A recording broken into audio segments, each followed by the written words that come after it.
This is Seeking Catharsis, a real victim's chronicles of covert narcissistic abuse. Today I'd like to speak about couples therapy.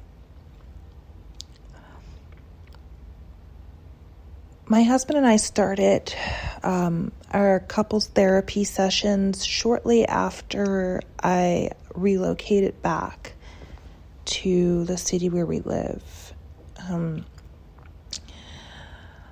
That first session was very interesting. We had separate intake forms to tell a little bit about our background, what brought us to couples therapy, what we hope to accomplish, so on and so forth. And the therapist also met with us separately, individually, just to get a little bit more color on our individual backgrounds and upbringing, and I think that's very helpful. So that was helpful. But in our first session, the therapist did ask how things were since I had relocated, because when we connected with her for our consultation, we let her know that I had been living separately and in a different state, and that we were working on reconciliation after our discernment therapy. And she'd asked how things were going. And I believe we're about 2 weeks into my move when we had our first session.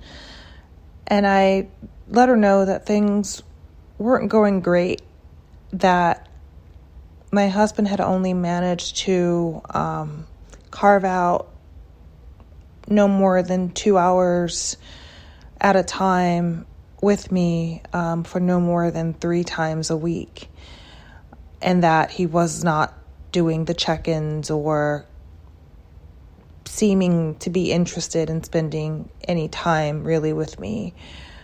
And I was honest and just said, it's kind of been different. I have a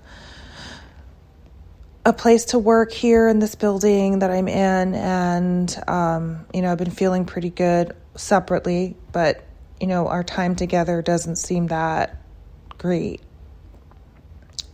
He seemed a little disconnected.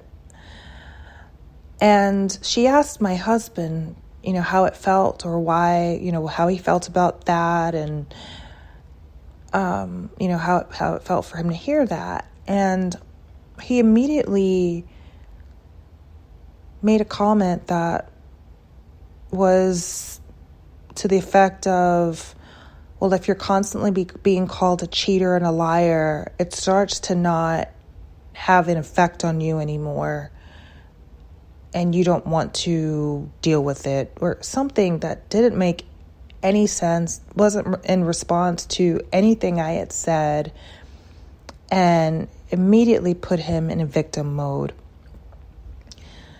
He wanted to make it seem as though, without saying it, that whenever we spent time together, I called him a cheater or a liar, which was most definitely not the case at all. And he started down this, I'm a victim of an angry woman type thing, and it's hard to be around that. And so I'm sitting there, and we're on video because we're all virtually getting therapy at this stage. Our therapist is only virtual because of the pandemic. And I'm assuming my face is just like what's happening right now? And so the therapist asked me, well, how does it feel? What's your response to that? And I'm like, well, I understand that. That's fine, but that doesn't, I don't understand where that fits into this conversation right now. And, I haven't called him a cheater in a long time. I haven't discussed that in a long time. And, it is true that he has betrayed me and cheated on me. So, if he feels, he also had said when he was saying that he felt really bad about it, that it made him feel guilty and sad that he had done these things to me. And so I remember asking while I was answering this, like, do you feel bad or guilty? Because, like, nothing's really changed. Like, if you feel like, why hasn't your behavior changed?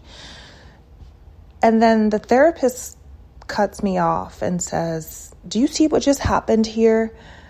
And I'm sitting there and I'm like, oh gosh, what's going to happen now? And she's like, do you see, he was being really vulnerable to you and opening up and telling you something and admitting that he felt really sad about what he had done to you. And you immediately went into logic and you didn't go to this emotional side, and you didn't hold his vulnerability. And she goes, do you see what I'm saying? She was like, you didn't do anything wrong there. I just want to point this out to you. And I'm like, okay. And she's asking me, how does that make you feel? Like, what do you, like, when I say that, how does it make you feel? And I had to tell her, it makes me feel as if you don't see the big picture here. You asked a question, and he did not answer the question at all. And instead of answering the question, he played the victim. He deflected. He didn't actually address the issue of the question that I had raised or that you had raised about not spending quality time together. He took the focus off of that and made himself the focus. So I can get that he feels a certain way about being around me, but I also feel as though he's behaving as if he's the victim, and it's frustrating because I haven't done those things, and that's not an excuse for why he doesn't spend time with me or want to spend time or plan to spend time. And I think she saw, because it was very subtle the way he did it, where he just immediately just completely did not respond to her question about why he wasn't doing the things that he said he was going to be working on in this marriage, which was carving out time, doing more to show that our relationship was a priority, putting an effort into the relationship.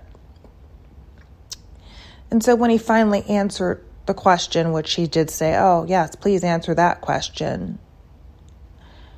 Again, there was very little accountability. And he really didn't answer the question in a way that showed any sincerity.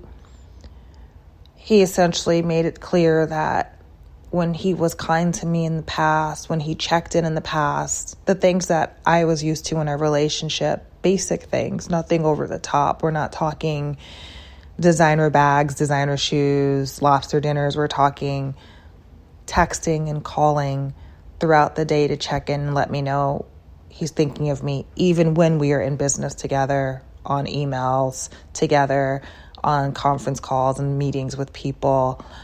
Still doing that work related to the relationship to let me know that I'm top of mind. When he is kind, when he gets home and says he loves me and has a meal with me and has a conversation with me. Those are the things I was asking for. I wasn't asking for anything else. And those things had stopped or waned dramatically since we got married and since I had discovered, basically since I had caught him cheating on me, he just seemed to just change on me. So that was the issue.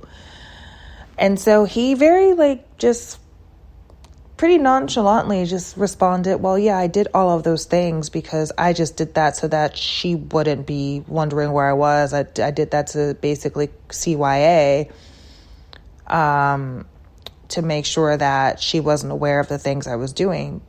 And he said it in such a way where it was like there was nothing wrong with it. It was like no remorse, no shame, like nothing, like the way he said it did not match what he claimed to feel, which was remorse and sadness about what he did. It was almost like, yeah, I did those things, but I only did that because I was doing all this other stuff to her, and I don't like to be controlled. And when I was younger, I didn't, when my parents required me to check in, I didn't do it. And I don't like that feeling. And so even while he was saying I was actively manipulating her and doing things to make her feel as though she was on my mind, but really I was trying to do this so that I could get away with the stuff I was doing by checking in so that she wouldn't have to check in on me and call me at some inopportune time. That's what he thought was okay. And I was just kind of floored that the therapist didn't say anything about that. Instead, she said to him, "So are you saying this is who you are and this is what she's going to get going forward?" And he's like, "No, that's not what I'm saying. I'm just saying that, I do like hanging around her. I do like her. I do, I think she's fun to be around." And again, the words and the actions are just so incongruent. And I'm sitting there in therapy, listening, actively participating, but also hearing this lack of concern for how his words and his actions are affecting me. So the therapist, upon that session, gave us homework, and that homework was for us to identify the things that we wanted in a relationship. And actually, I don't want to say it was homework. It was actually therapy work. She went from that conversation to actively working together to identify my 5 things that I wanted in an ideal relationship and in a relationship with him. And he had to do the same. And mine really focused on the things I wanted in a relationship, in any relationship. Companionship, respect, care, compassion, trust, honesty, intimacy. And intimacy doesn't need to be sexual all the time, but just some type of closeness. And his list was distinctly different. His list was all about what he wanted to do with everyone else. He wanted to be able to have freedom to date. He wanted to be able to travel with other people. He wanted to be able to stay out a few times a night. And then he also mentioned financial security. He said he used the term financial equanimity. And I had mentioned that as well, just financial security. And I noticed when we were done with our list that his was so focused on his needs outside of the relationship and his stuff, and mine was focused on ours, which is a theme in these relationships. They want you to be there for them, to fill their needs, and they want to give you as little as possible, but don't want you to go anywhere. And that's what it was feeling like. And then the next step for our homework that we were supposed to work on after the fact was for us to find the 5 that we could agree to in the relationship, and then what would be our non-negotiables. And so that was our homework for the next week. And I just found that therapy session quite interesting because immediately my husband went to play the role of victim. And trust me, everyone plays a role. I'm not just a victim in this relationship. I'm a participant. The things that have happened, I didn't choose for them to happen to me.